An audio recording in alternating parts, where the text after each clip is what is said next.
Okay, this is called Once a Farm. The spring now for ducks and the spring house gone. The park is still beautiful, filled with green past. Childhood with its well-behaved terrors and savage fears, far behind me now, still here.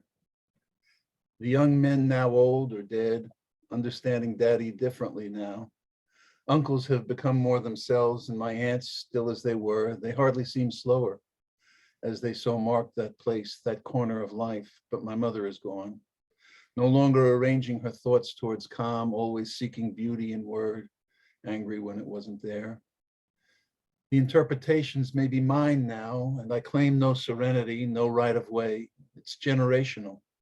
That place is alive, with cows still scaring city children as they glide their sea legs along the slate ledge past the hiding cave in a rolling gate. The one with the lump on her head still loose on the slope of front lawn, surrounded by farm girls with brooms, driven back to the past, to the children's bad dreams.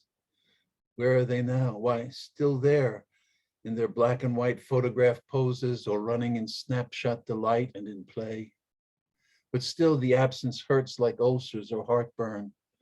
Why is it they are not solid now, not heavy, not muscular and loud like the ones we don't want in this world that is left, violators of the rules that die away as each of us mutates into a memory?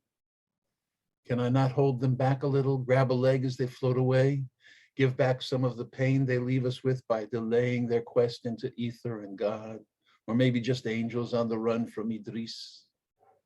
Selfish as we are, we would avenge them their dying, but we must say goodbye and we must let them melt away, for we are not the world and we are not the law.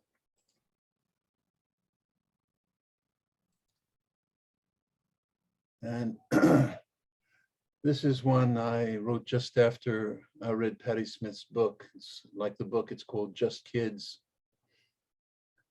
I read your book, brought me back to the days when memory was new and streets alive and growling with gigantic change and wars of change and musics and the styles of clans and the struggle just to be what the rules didn't want for the children of suburbs, because the world would never survive what we thought.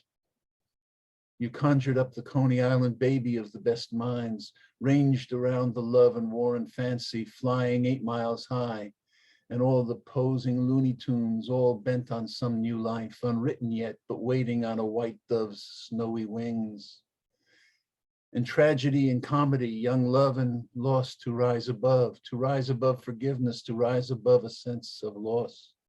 The tasks of life, the tasks life sets before us when we're young and growing into passion, living with a passion for a higher view, still on a plane, nostalgic for the mountains that we see or that we dream, the yearning pushing on towards light or towards the darkness when denied, towards politics of evil, drugs, and shabby hatred, or still on towards a light. How pure and fresh the senses, sensual was coined for us. For us, the young adventurers, exaggerated, pure and right, and arrogant and bound for middling lives once dwindling down. We knew that on one level, breeding tears, hysterics, tears, and sometimes accusations of black magic, cops, or theft. I would go back. I would go back into the fight. Can't stop the war. Where can I cop? Are you a boy or a girl? Does your mother wear a beard? I ain't no peace creep. On and on into the age of death of hippie, rise of disco. Disco sucks. And all the changes fashion wrought. Oh, to be young in that age with the dangers and joy, and the luscious and free in a bed, or to run from the cops, and strong opinions when no one didn't care and life was life. Aglow with spices, sounds, aromas that we loved or hated, inhaling down to ashes, draining to the dregs and wanting more. You brought it back. I thank you, wish you well, wish that I had known you then. We could have somehow, although I had forgotten much, how it felt, the girls I loved in that free fashion of that careless age and more. And you just brought it back, and even how important then it felt and was to be in love.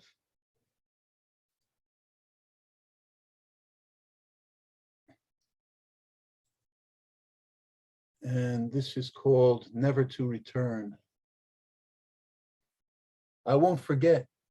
I'll take it in my ashes to an urn. My children will then sprinkle me in thoughts of you across a place that memories will name, perhaps a field. The wind will roil me into runes that spell your name, and every thought I've ever had will curl up into you, your ways and beauty, what I'll call and seek to find.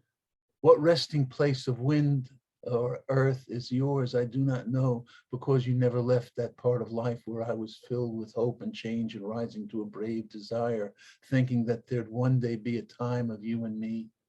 That ending was the fated goal, deserved and sure to come. The time is in a memory I've carried down the years, small moments worn and pressed into a regretful wish. I once led up to you and have since lived the long decline. That loss and failure is the song I sing for us. Your smile is still the memory I carry off to sleep. Thank you.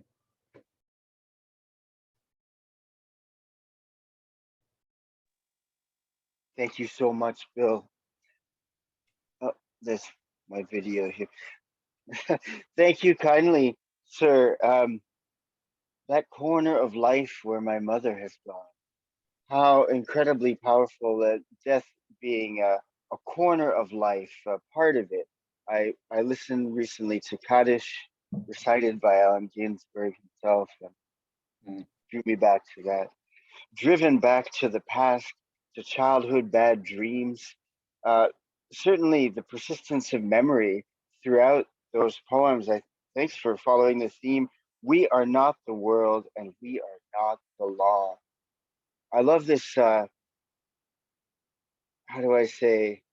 Incredibly strong statement. You know, it's like a proclamation. We are not the world. We are not the law. Uh, Waiting on a white dove's snowy wings. So beautiful. And my favorite, really, wailing down the well, drinking to the dregs and wanting more. What thirst, what powerful uh, longing. And anyhow, thanks a On the million. wings Love of a it. snow white dove, he said. Thank you.